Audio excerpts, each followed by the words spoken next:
Je suis Edith Itoa, je suis membre fondateur du RIS, qui est le Réseau international des Congolais de l'extérieur, une association loi 1901 qui a été créée à Paris pour créer un lien entre les Congolais de l'étranger, renforcer une espèce de synergie qui pourrait exister entre différentes compétences, différents milieux socio-professionnels, et donc créer un réseau en fait. Alors le prix RIS est parti de l'idée que nous devons faire savoir ce que les Congolais de l'étranger font. C'est un constat simple, on s'est dit, il y en a plein qui font des choses et souvent c'est pas de manière coordonnée en fait, c'est chacun fait dans son petit coin et on ne le sait pas assez, on ne le sait pas d'ailleurs du tout. Et nous on s'est dit, il faut trouver le moyen qu'on sache que les Congolais de l'étranger n'ont pas oublié leur pays et qu'ils font des choses, ils réalisent des projets avec un grand impact sur le pays et qu'il faut qu'on le sache. C'est pour ça en fait. Alors pourquoi maintenant? En fait, on sait simplement, on a fait une observation que ça n'existait pas une vraie coordination. Vous savez qu'on est nombreux à l'étranger, surtout en France. On parle de près de 30 000 Congolais. Et on constatait qu'il y avait des centaines et des centaines d'associations. Et des Congolais qui ne se connaissent pas. Si aujourd'hui j'ai besoin d'un juriste et que je veux que ce soit un Congolais qui fasse ce travail-là, au lieu de prendre un blanc ou enfin un étranger, je ne sais pas où le trouver. Il faut mettre en place un vrai réseau, qu'on sache où trouver les Congolais, dans quel domaine de connaissances. Et qu'aujourd'hui, si on a un Congolais qui a besoin d'un notaire pour une affaire précise, qu'il sache, en tapant par exemple, en allant sur le site du RIS, trouver ce Congolais-là rapidement. Et si le pays a besoin de profils, recherche des profils socio-professionnels précis, il peut aussi, par le biais du réseau, avoir accès rapidement à des compétences.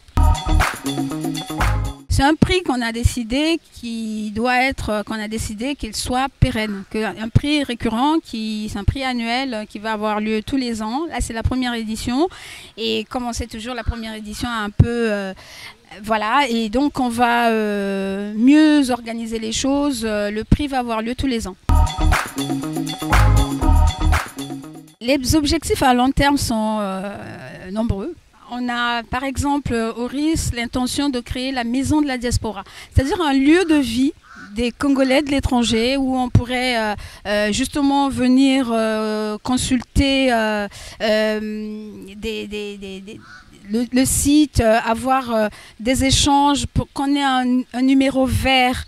Quand un Congolais arrive et qu'il est complètement perdu, que ce soit en France ou ailleurs, qu'il sache où s'adresser. Hein, que ce soit la maison des Congolais, quoi. On a l'intention de créer ce lieu-là. On a plein d'autres projets comme ça. On veut, par exemple, que le site du RIS ait des liens avec les institutions au Congo et que s'il y a un nouveau règlement qui sort au ministère, par exemple de la promotion du secteur privé, que le Congolais qui est en France, qui a les moyens d'investir ou d'emmener des investisseurs, qu'il puisse avoir très rapidement, en cliquant sur le lien, arriver à ça. Enfin, il faut vraiment créer une vraie base de données, de compétences, et voilà, c'est ça. Mais il y a plusieurs actions comme ça qu'on veut mener, il nous faut des moyens pour les mener à bien.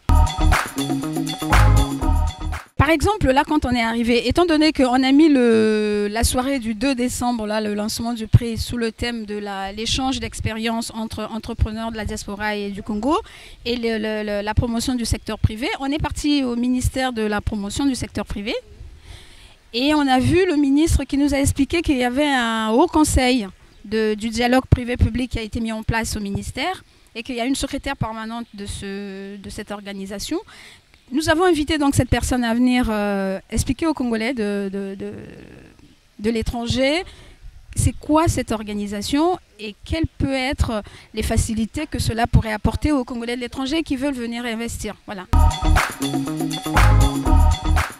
Pour tous les Congolais, j'aimerais qu'ils sachent que nous, qui vivons à l'étranger, on a le cœur ici et qu'on veut qu'eux, ils sachent que nous pensons au pays et qu'on veut porter notre pierre à l'édifice et qu'on ne nous dise pas vous êtes partis, restez-y, ne revenez plus. Vraiment, on est une partie, on est le Congo quoi. On porte le Congo en nous partout où on est.